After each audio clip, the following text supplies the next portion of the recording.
Notre maison représente l'investissement le plus substantiel de notre vie. La notion de confort y est primordiale. On la décore, on la rénove et on la chauffe pour ne pas avoir froid. Mais chaque maison a des besoins de chauffage différents. Comment choisir le meilleur système?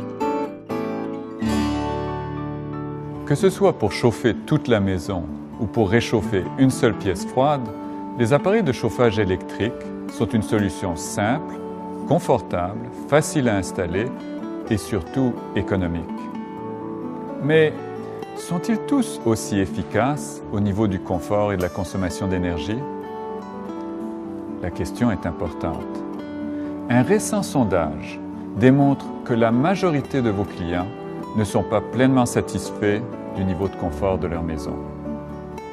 Il s'agit d'un marché potentiel extraordinaire et Convectaire est la meilleure solution. Voyons pourquoi.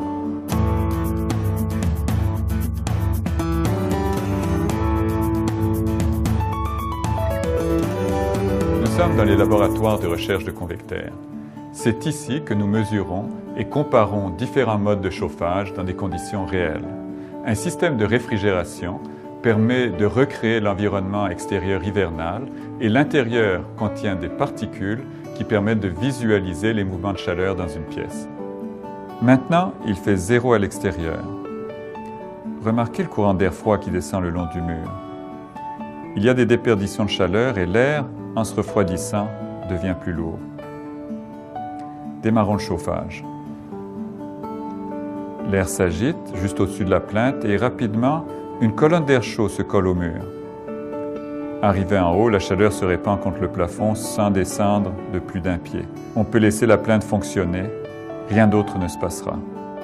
Résultat, la chaleur lèche le mur extérieur et s'accumule au plafond. Il n'y a pas de mouvement d'air ailleurs dans la pièce.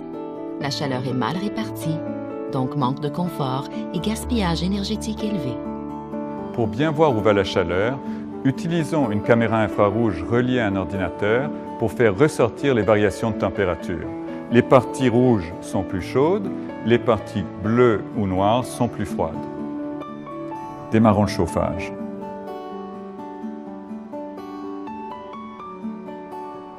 La chaleur sort de l'appareil et monte le long du mur.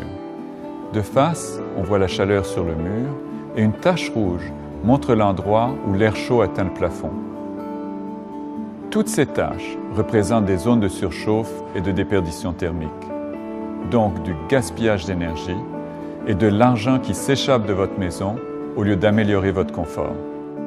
Mais s'il faut brasser l'air pour bien chauffer, installons un soufflant encastrable de même puissance que la plainte.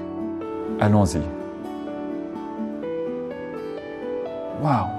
Regardez le courant d'air chaud traverser la pièce bien collé au plancher. Il va jusqu'au mur froid et monte le long du mur jusqu'au plafond. Mais voyez, il n'y a toujours pas de mouvement d'air au milieu de la pièce, donc pas de répartition uniforme de la chaleur. Le ventilateur ne donne pas de meilleurs résultats que la plainte. La chaleur s'accumule au plafond. Les déperditions de chaleur sur le mur extérieur sont importantes.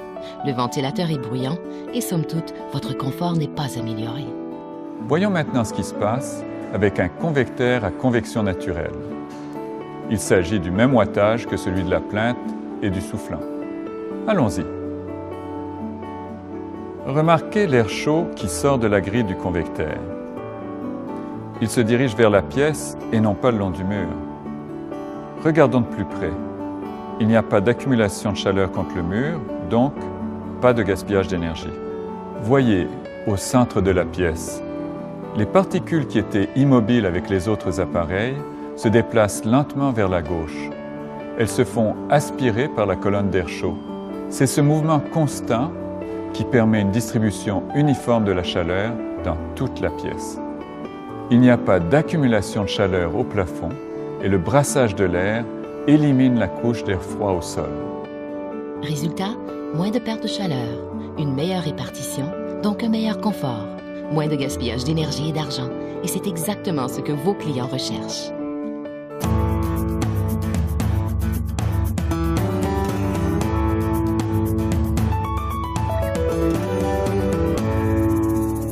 La chaleur est attirée par le froid jusqu'à atteindre un équilibre. C'est donc dire que plus la différence de température entre l'intérieur et l'extérieur de la maison est importante, plus la chaleur s'échappera. Cette différence s'appelle delta T. Le rôle du chauffage est de compenser ces déperditions thermiques. Prenons un exemple. Il fait 20 degrés dans la maison et 10 à l'extérieur. Le delta T est de 10.